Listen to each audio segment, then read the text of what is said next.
This is The Future Of, where experts share their vision of the future and how their work is helping shape it for the better. Kaya, I'm Jessica Morrison.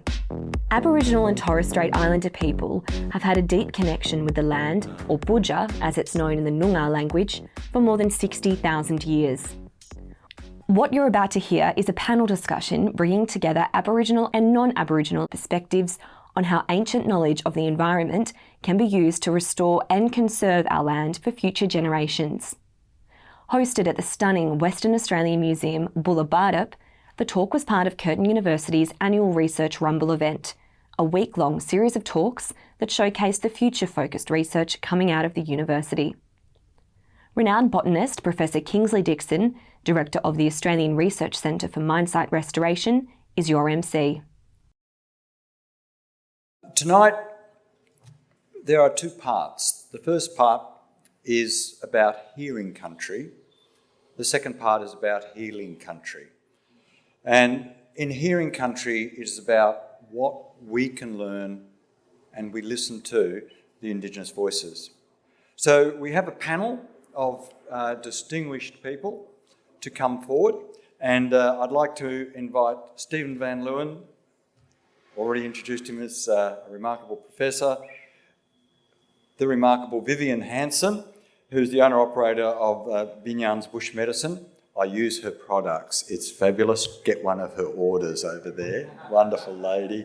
McGuire, best-looking Nyungar on the planet. Nyungar, director of the Nyungar Chamber of Commerce and Industry, and Heidi Mippy, the delightful and elegant Heidi Mippy, Southwest Aboriginal Land and Sea Council Managing Director 4x4 Dreaming and Director of the Giddy Aboriginal Women's Corporation. So we've got a very short period of time to encapsulate 60,000 years of knowledge and experience. So it's really, really unfair, but I think this group are really up to it. And I think the way we'd like to approach it is to ask Stephen to pose the question as we go forward in restoring the 48% of this continent that we have degraded almost irrevocably in 200 years. The Indigenous solutions are paramount to that. And what are those Indigenous solutions going to look like? So a few words from you.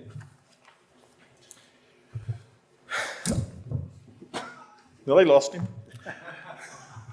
So I'll start by saying always was, always will be. That I've got three phrases that I keep referring back to, and that is one of them. And the longer my career goes on, the more adamant I get about putting that message out there, not only to my research colleagues, but to my family and friends, and to the numerous boards and committees I sit on, particularly in Canberra, reinforcing the fact that this has always been our country and it always will be. And from that perspective, we want to continue the stewardship of country that we've been doing for 65,000 years plus. And we want to take control of that self-determination, and we want to lead that and be Indigenous-led rather than be participants on a journey that is being led by someone else. So to me, getting country back into good condition and the opportunities that presents to our mob, whether it be Nyungar, Yamaji, people in the Kimberley, Wongai, people at Kirikura, whatever. It's about getting back onto our country and being able to manage and look after our country the way we want to. And in so doing, there are lots of opportunities for business development, but also for improving the well-being of ourselves and our communities and the well-being of the general community and helping address the challenges of climate change, of fragmentation, of threatened species and ecological communities. The Aboriginal Australians, Torres Strait Islanders, have a lot to offer in that space, and at the moment We are looking in, we're getting better at being engaged in it, but we want to lead it. We want it to be Indigenous-led. And Healing Country proposal at Curtin and other programs at Curtin are very much pushing that, and other programs that Curtin are affiliated with are very much in that space. Heidi, you thought you'd get away with it. A 1 minute perspective on Stephen's comment and your sense of country, or 2 minutes, 5 minutes. How's this microphone on? Yes, talk nice and loud. Now I've got to pretend I was listening to Stephen. No, I was. 2 minute perspective. Well, I guess the biggest takeaway for me from that and what resonates the most is the spiritual connection to country that is most often underrated and overlooked by other research or scientific knowledge, and certainly what drives me is our spiritual connection to country and country's connection to us. Fabulous. Oral.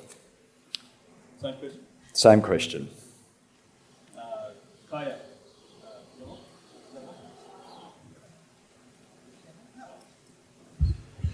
Yeah, Viv knows. Technology. Kaya. Ngan Europe nunok bot kolin. Kare ngan wangin nicha ngan boodja. I think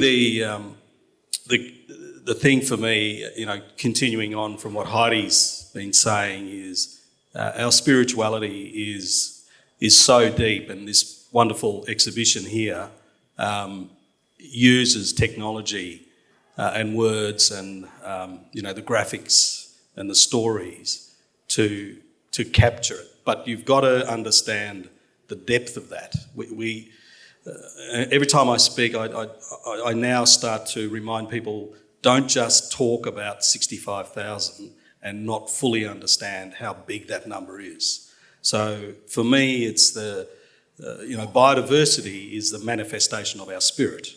So if we're going to heal country, then the healing of country really needs to be led, as Stephen said, by Nyungar and Aboriginal people as the custodians, because the custodians and the power of the land, including this land that we sit on right here, is held in the knowledge that Aboriginal people have and have always had. And we've still got it. Nyungar people don't own 98% of our lands, but we know, and everybody knows, and the government have recognised through the Recognition Act, that this is Nyungar boodja and we are the custodians. So the leading of it is absolutely not about the economics. It's not about the science. It's about the spirit. And it's spirit that differentiates our world and our connection and our understanding of what this project is premised on, that makes it more critical for the science world and the commercial and corporate and political and legal worlds to understand that if we're going to have a chance at saving boodja, then on this land here, the Nyungar people must lead. Great. Thank you very much. Very wise words. Viv Hansen, your words. Yes. Kai ni chinga Nyungar yoga Kurt ngalak dat ni chawajak boodja. Ngalak Kurt ni nicha boodja. Ngalaka Wien, Ngalaka Kurt, Ngalaka Ngop, Balap Lat Nin. Good evening, everyone. Proud and happy to be here on Whadjuk country. Our heart, our spirit, our blood is embedded deep in this land. We have been a part of it since the beginning of time. Scientists say 65,000 years, I think we've been here since the world was created. And our people managed to look after the land. We had scientists, we had astronomers, but they had different names. And they knew what time to move, what time to harvest, what time to go fishing or whatever. It was all just passed down. And I always say that our people that didn't have these buildings called universities or whatever, we must have been the smartest people in the world because they didn't need a book to learn. You had to listen to the karajan, to the knowledge that was being passed down to you. otherwise you'd lose it. And my husband and I, we go tree planting every year with a group called Activate the Wheat Belt. And they're planting like 20, 30,000 trees over a weekend. And I said to Mort, why we got to go, you know? And he said, because we help clear the land. I said, well, our people had no choice. They had to clear the land to make a living. And when you go back to country, I grew up in Brookton and I walked the bush with my old aunties and cousins, my grandmother before she passed on. So we knew what foods to look for at certain times of the year. We knew when the rains were coming. We could tell by the signs. So there's so much knowledge that has been lost, but the four of us sitting here and a lot of the elderly Nyungar people, they still have that. And I think it's long overdue that we start to engage with each other so that we can start caring for the land. I mean, there's nothing more exhilarating than getting up when it's raining and you're out in the bush and you can actually smell the bush. You can smell the eucalyptus, you can smell the earth, and you can hear the birds sing. And what's more beautiful than our country when the wildflowers are blooming? Doesn't that colour just brighten you up? And all the different shapes of those bushes, doesn't it lift your spirits? We live in a wonderful country, we have to take care of it. And with science and Nyungar Karajan, I think we'll get there. Thank you very much, Vivienne. Now, I'd like to ask the audience, we've got a roving mic. You've heard some commentary, you've heard where we wish to go. Are there questions and comments to the distinguished panel? Well, I have one. I think the challenge as a kid growing up in the bush was that I knew the local Aboriginal people, but we divorced the Western and the Indigenous science, one from another. During my PhD, I actually worked with Indigenous people up near a place called Canna, up the north. Some really interesting sites up there. And then I started to realise that there was this entire library of information that we didn't know about. I guess the challenge is getting that information before it's lost, and what is the best methods for us to have this joint new journey going forward under the leadership of you guys. So Oral, you're already operating businesses in that space, so you can see those joining of knowledge.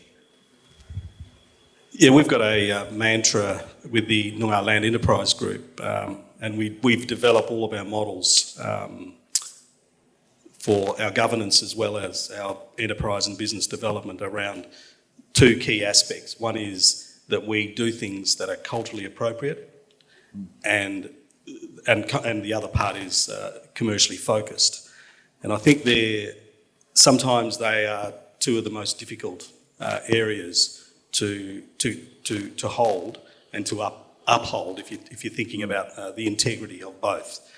So operating around good governance and the way we make decisions corporately, but our product developments, our knowledge and how we utilise that sacred knowledge that we do still hold and still do have access to are critical parts of I guess, the integrity that we as Nyungar, contemporary Nyungar and Aboriginal people and leaders want to build in terms of the models and the structures because our old people, we know that our old fellows knew so much and they needed everything they need to know, they knew.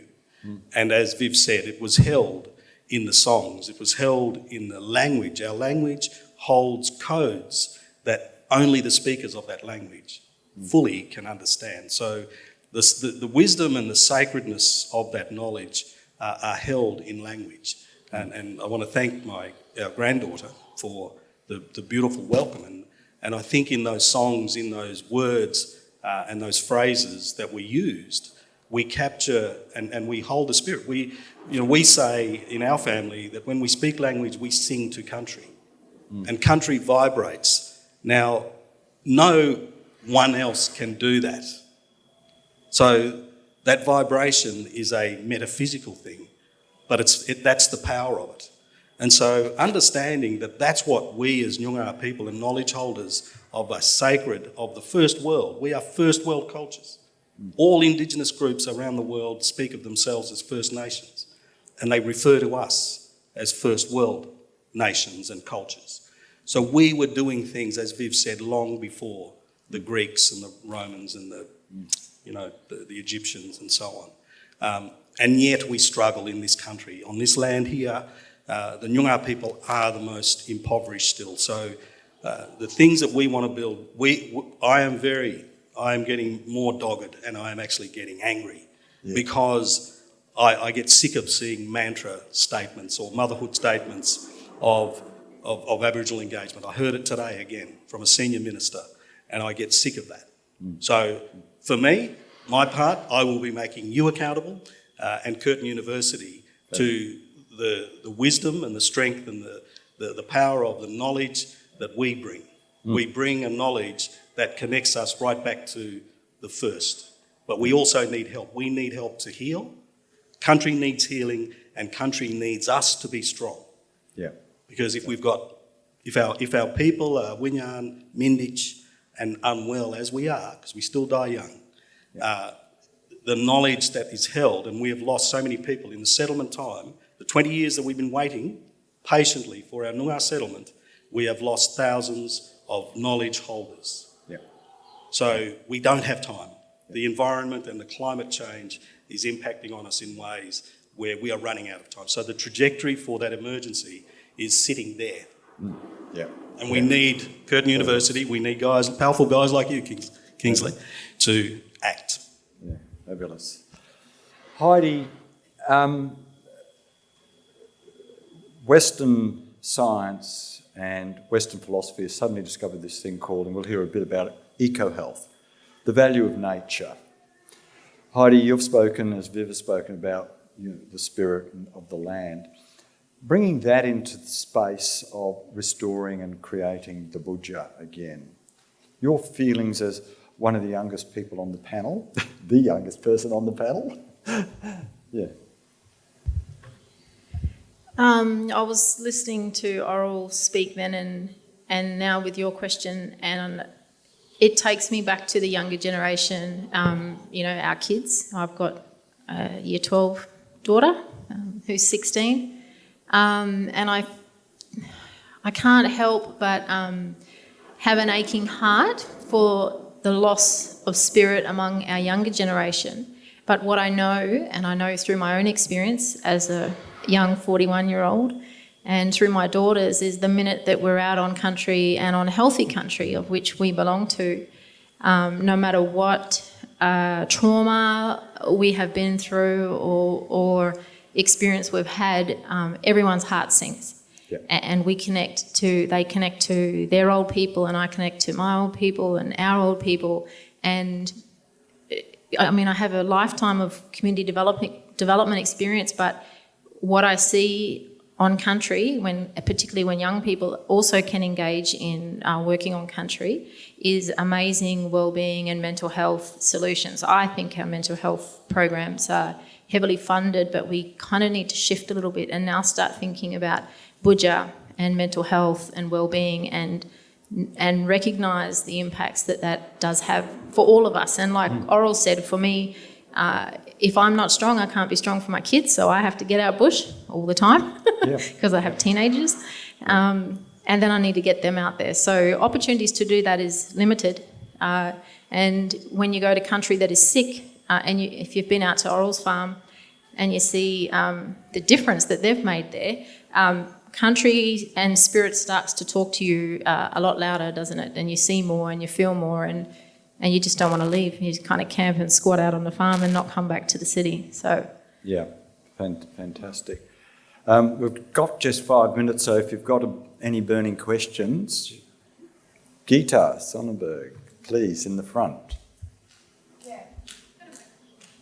Oh, this is being podcast, so we need the microphone. I think it's on. Is it working? Can you hear me? Yes, speak up. Yeah, I have a question for you, Heidi. because it's sometimes hard for me to really get the idea of spirit and of healthy country or ill country. So, what is the difference? Can you describe almost like pretend I'm a toddler, or maybe not a toddler, but someone who really doesn't know. What does healthy country look like or feel like? And I'll also ask Viv to chime in after you as well. Yeah. No, Heidi first. Viv, yeah, thank you. I want to say that healthy country gives off a greater vibration and it speaks louder. And when it does that, even Wadjalas are forced to feel and listen, right? So people who maybe go and sit in Kings Park have a connection that they feel, and we feel things also in different ways. But I'm going to just confuse everything and say that country that isn't healthy also speaks and sings us there and demands that we take action to heal its spirit and our spirit. So I've probably confused everyone with that answer. No, perfect. But I hope that helps. It's probably not toddler level. Yeah. Thank you. Viv. Well, like most of us Nyungar fellows, we all like to go out bush, those of us who live in the city. And going out bush is going out bush where there is bush, where there's green trees. And you see the kangaroos hopping, you see the animals hopping around. There's a lot of places where you go to, you don't see the animals because the bush is not healthy. And I did 6 months seed collecting up at Canna a few years ago.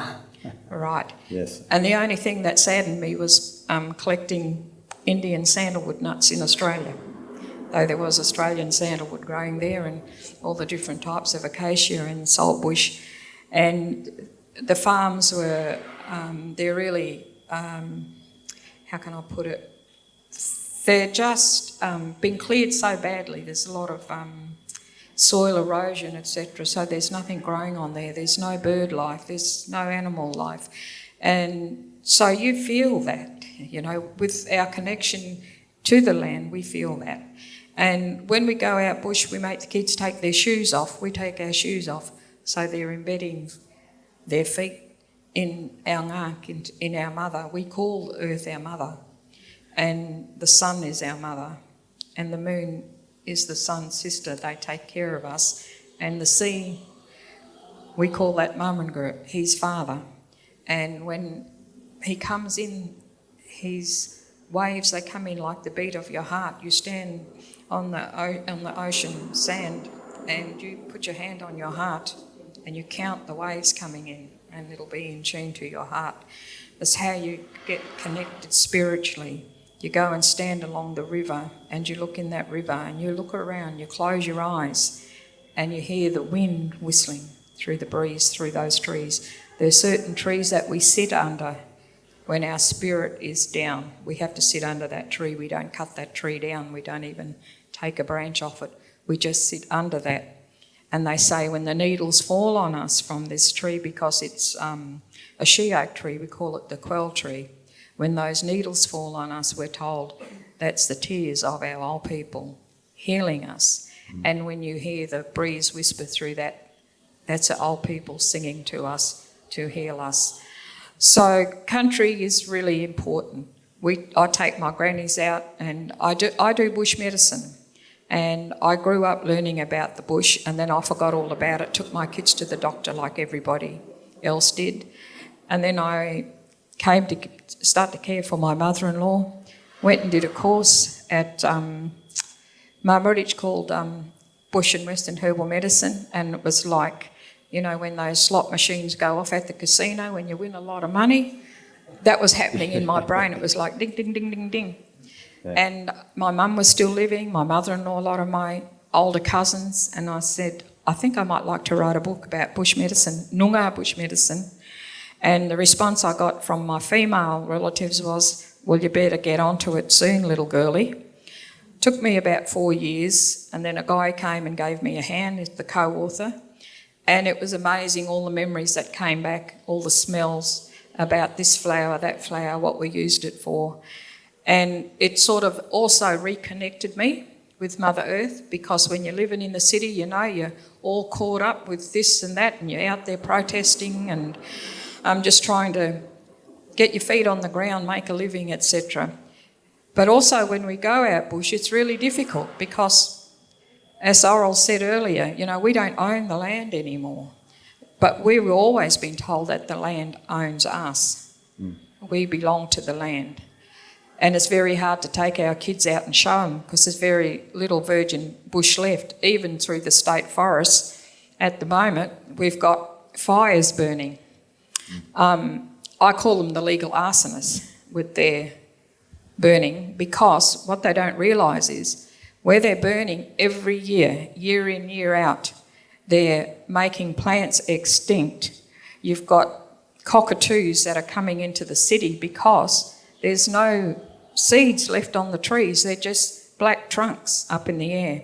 Wildflower season, there's no wildflowers because they've burnt them continuously, that even the seeds aren't able to stay in the ground to be regenerated. So I think we've got a lot of work to do, and Well said. I've really enjoyed being here and, you know, sharing my thoughts with everyone, and let's take it further, and I think I'm running out of time. Well said, yeah. And Stephen, the last word, the value of biodiversity in the restoration agenda.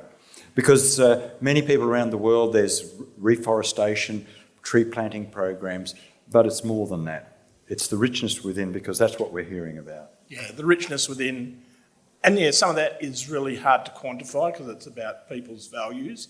But, you know, in Australia, 57% of the land mass has now been determined as part of the Indigenous estate, and that's only going to grow as more determinations are made and Indigenous land use agreements are settled.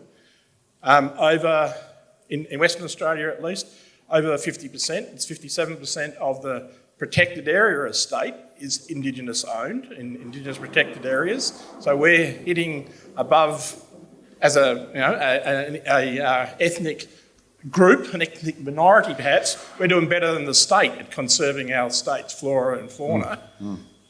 Although it's not recognised by the state because it's just treated as unallocated Crown land unless they want to meet their Commonwealth and international targets. And then in that land, there's threatened species that we are spending a lot of money on trying to protect and prevent from going extinct.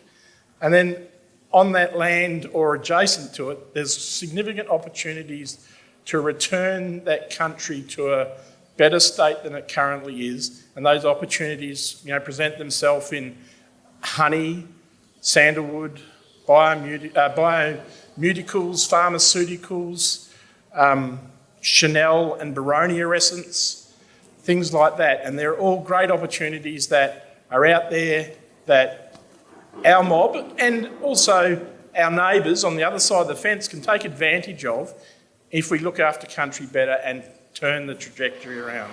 Great. Thank you very much, Stephen. Great summary words. We've run out of time for our distinguished panel. Sorry, there's a question, a very quick question.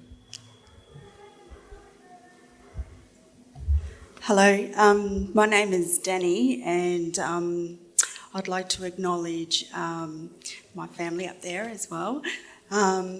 Look, what you're saying very much resonates in what I am practicing at the moment.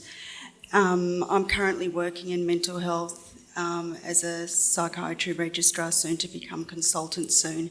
But very much I think there's such a lack of acknowledgement how healing the land is, not only with our Nyungar people, but also with non-Indigenous as well. I often will tell my patients, as exactly what Vivienne, you mentioned, with going out into the land, taking your socks off, going into and feeling it.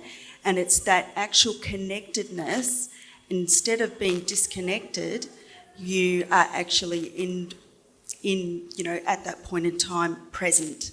Because I think at this point in time our society is very much detached. But I think our land is very much healing for our spirit and also in turn we're healing country. So I think it's phenomenal. It was beautifully said. Can you all join me in thanking this wonderful panel? And we'll have some questions right at the end. Thank you very much. While they're getting down, of course, we're discovering the value of bush. The very expensive new kids' walkway from the Children's Hospital across to Kings Park doesn't go to a lawn, doesn't go to a fancy pond. It actually goes into the bushland. So I think we're starting to discover that that's an important part of healing. Now, the next component is what we're calling the healing country, and we're going to have a research perspective from four of our research and thinking leaders that fit into the restoration. And of course, the challenge is how we get this thinking to integrate with the Indigenous knowledge, and that's what we're now working on very progressively.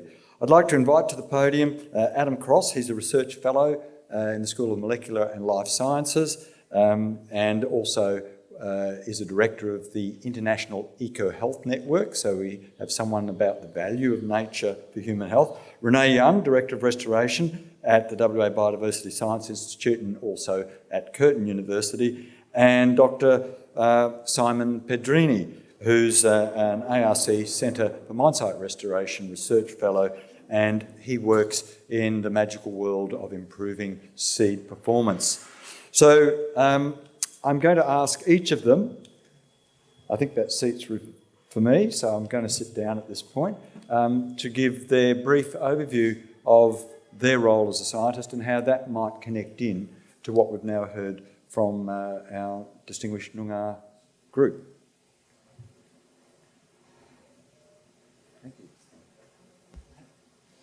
Hi, it's an amazingly humbling experience to be sitting here in front of not only such a distinguished audience, but an audience that represents more knowledge than I can possibly fathom over a longer period than I can possibly fathom. And I've had the privilege of being able to work up in the Kimberley over the last 10 or so years as a botanist, as a plant nerd, and I can only begin to understand this concept of a landscape singing, but being able to walk around in the Kimberley, in the wilderness alone, and just hearing, as has been said, the bird life, the animal life, hearing the wind whistling through the trees. I would go so far as to say that I can imagine the history that has been a part of that land, and that land being a part of that history over an immense time period, and bringing that into the work that we do at Curtin in the sense of conservation, restoration, ecology, I think is going to become increasingly fundamental. As Kingsley's mentioned, I am lucky enough to be the science director for the international group Eco Health Network, and that's all about this concept of eco-health and eco-cultural restoration, considering people as part of nature, dependent upon nature, requiring of nature, not only for livelihoods, health, well-being, but also just intrinsically for having a good life. And I think that what's really critical in this is that, yes, this is a relatively new field of science, and it's a field for which Curtin and others in this healing country bid are hopefully going to be pioneering in the Western science space, but it's not a new concept, right? This is a concept which people here in Western Australia and all around the world have known about for a very, very long time. And so we're essentially reinventing the wheel, re-understanding or trying to develop a better understanding of how we can actually return to that sort of a lifestyle, return to understanding the key value and importance of nature and the world around us in our health and well-being, in our economic and our health status. So I think that healing country, there are many, many projects around the world that are Indigenous-led. I think healing country is going to represent one of the foremost and one of the most important and one of the largest Indigenous-led projects in that space. And I think that 10 years' time, 5 years' time, is going to be a really exciting place to be for us. Thank you very much. Renee Young. Thank you. Thank you, Kingsley. I I'd just like to reiterate what Adam said at the start. It is a real privilege to be here representing Curtin today and to be having this conversation with this distinguished group. We do feel very honoured to be participating and being able to share our views. I guess my background in conservation and restoration started many years ago, even before I fully appreciated it. I grew up on a farm down south, and even in those years that I was living down there, I was there and I was able to witness the land changing, and even though I'm not Indigenous, that still really affected me, and I think that. That those changes that I observed when I was down there really drove me into the career that I'm in now, where it's let's figure out how we can restore the land. Let's figure out how we can do it in a culturally appropriate manner and maintain the opportunities for Indigenous communities that they really need.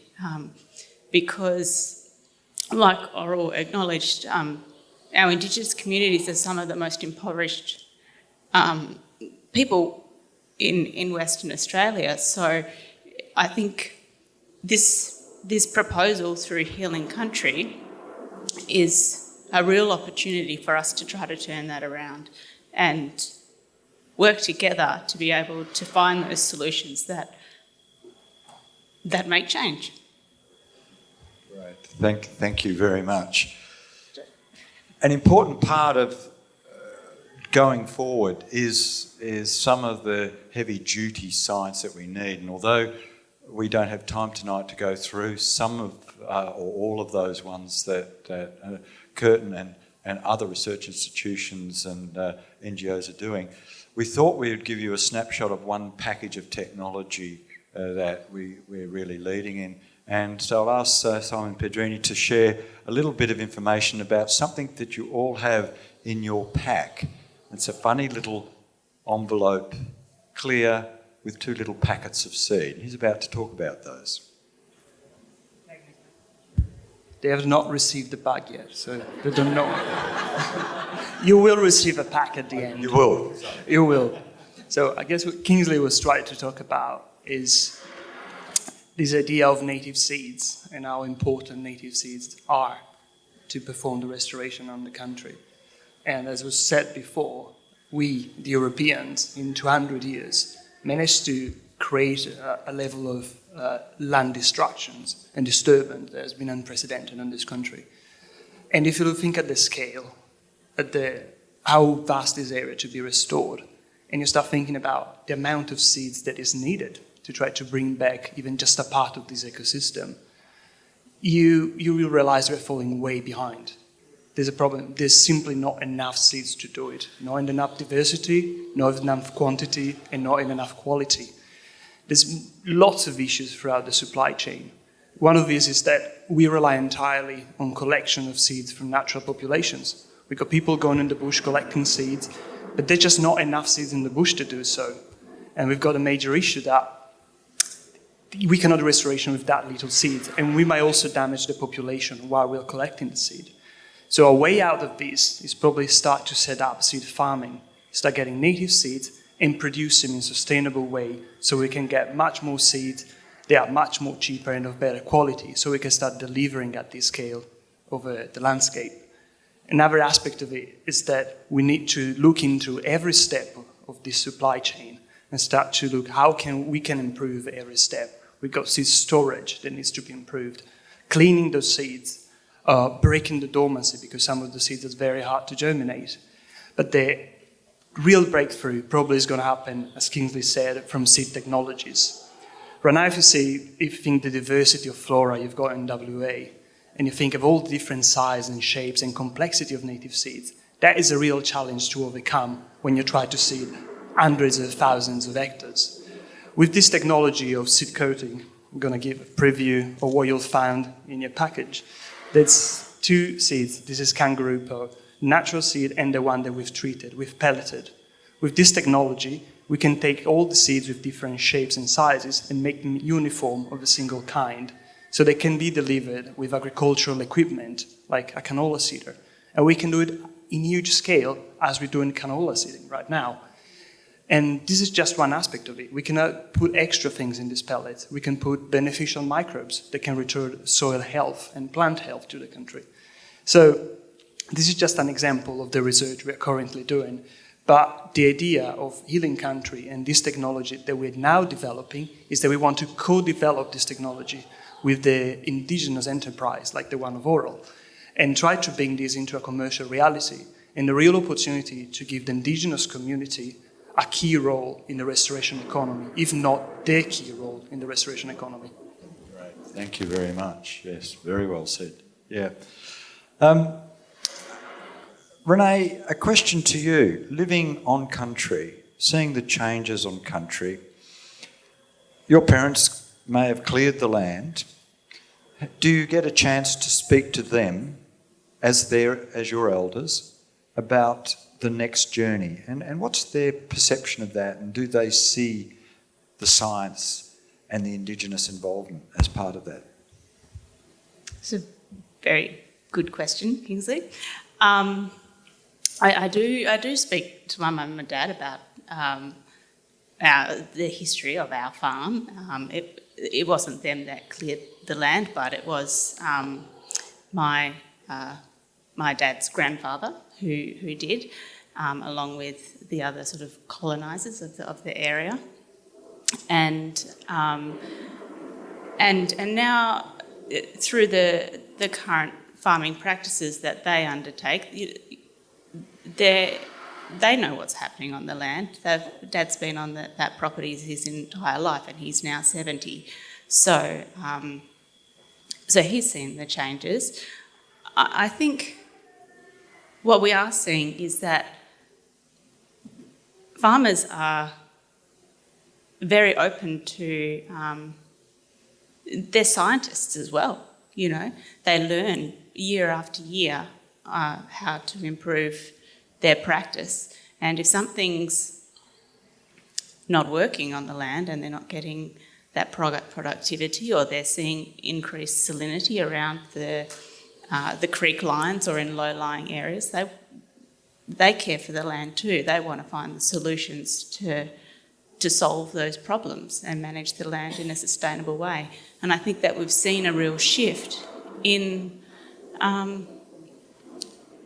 the culture in the agricultural industry and how to manage your land. And maybe that's where I got some of my science passion, is that I've seen my dad go to these farming forums and workshops that they have, where they're showing them new technologies, open days, bringing it back to the farm, testing it, refining it for our few hectares, and moving to resolve some of these issues. So it is really inspiring to see positive change happening as well. Thank you. Adam, from a global perspective, what you've heard from our Nyungar panel about their spiritual connection to land, I mean, it's extraordinarily powerful. You rarely hear that. The only other group I hear it from are First Nation North Americans. Exactly the same discussion. As the International Science Director, the way in which the restoration economy needs to build in the ecological health aspects and the spiritual aspects for not only the colonisers but also the Indigenous people. What have you learned as the roving director? I certainly can't speak on behalf of any of those groups, but honestly, it's a message that is repeated time and time again. Oppression and colonialisation, removal from country, exclusion from country, whether it's here in Australia, whether it's in South America, North America, it's a consistent situation that has occurred, unfortunately, over the last 1,000 to 2,000 to more years. And increasingly, there's a real strong, passionate desire that has to change, and it's being driven by those Indigenous groups.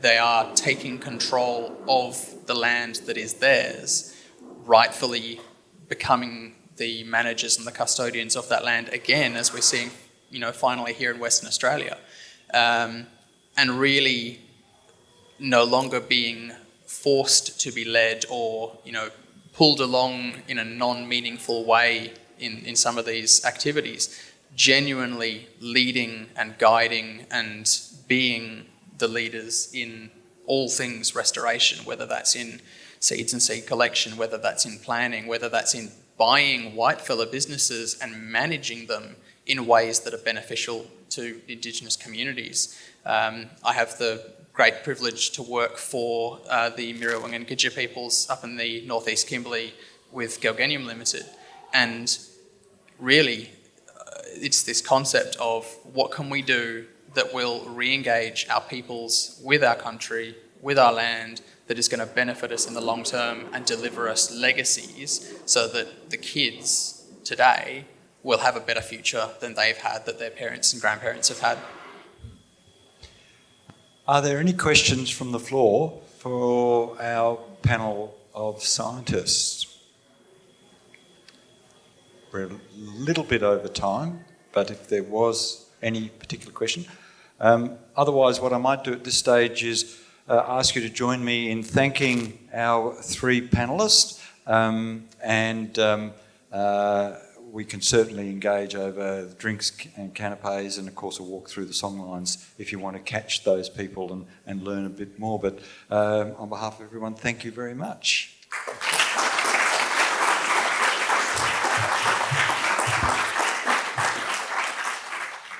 So that was really a taster of the depth and the complexities that are embedded in the restoration economy. It's no longer just sticking a seed in the ground and walking off.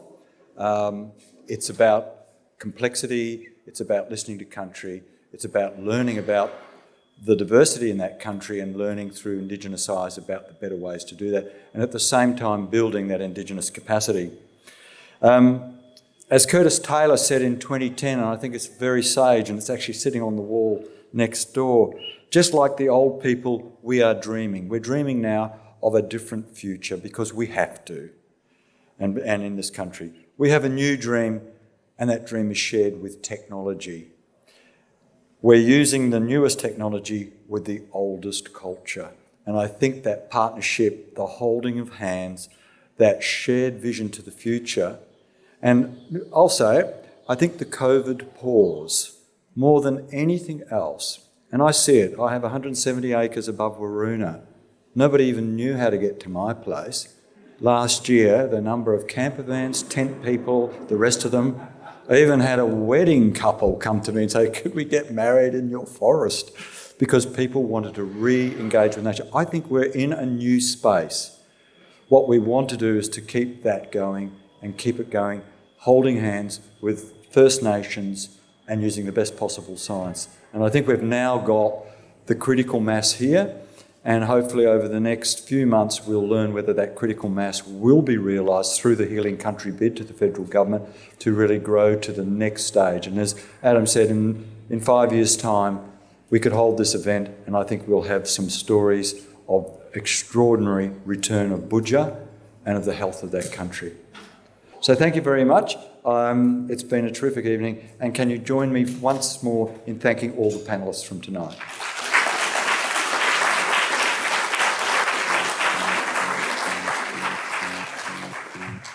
You've been listening to a live episode of The Future Of, a podcast powered by Curtin University. Leave us a comment wherever you find this episode. We'd love to hear from you. And if you've got something out of today's episode, please rate us. Bye for now.